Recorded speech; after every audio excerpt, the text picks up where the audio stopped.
অলৌকিক সময়। এই সময় আপনি যেই দোয়া করবেন সেই দোয়া আল্লাহ তাআলা কবুল করে নেবেন।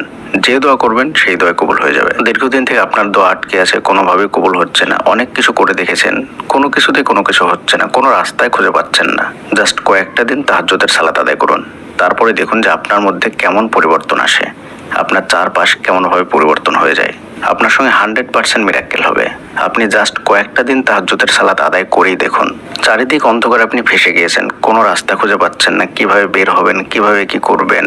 কেউ আপনাকে পরামর্শ দিচ্ছে না, কারো কাছে কি আপনি সঠিক সিদ্ধান্ত নিতে পারছেন না, কেউ আপনাকে একটু সঠিক সিদ্ধান্ত দিয়ে সাহায্য করছে না, কেউ আপনার পাশে থাকছে না। আপনার সেই জিনিসটা পাওয়াই লাগবে, না পেলে আপনি মরে যাবেন, আপনি ঠিক থাকতে পারছেন না।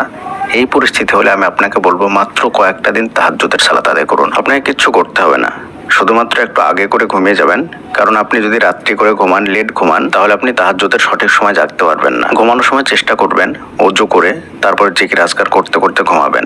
এবং আরো একটা জিনিস চেষ্টা করবেন, সেটা হচ্ছে ডান কাতে ঘুমানোর চেষ্টা করবেন। তারপর আপনি শেষ রাত্রে উঠবেন, ওঠার পরে সুন্দর করে ওযু করবেন। 2 রাকাত অথবা 4 রাকাত অথবা 6 রাকাত অথবা 8 রাকাত, এভাবে আপনি যতটা পারবেন তাহাজ্জুদের সালাত আদায় করবেন। মনে রাখবেন 8 রাকাতের বেশি তাহাজ্জুদের সালাত আদায় করা যায় না, তাই সর্বোচ্চ 8 রাকাত আর সর্বনিম্ন 2 রাকাত। তাহাজ্জুদের সালাতটা যখন আদায় করা হয়ে যাবে, তারপরে আপনি বিতের সালাতটা পড়ে নেবেন। দিয়ে হাত দুখানা আল্লাহর দরবারে উঠিয়ে কাকুতি মিনতি করে কান্না করে করে আপনার সেই প্রয়োজনীয় জিনিসটা চেয়ে নেন। আর যদি আপনি সিজদাতে দোয়া করতে চান, তাহলে তাহাজ্জুদের সালাতের সিজদাতে দোয়া করুন।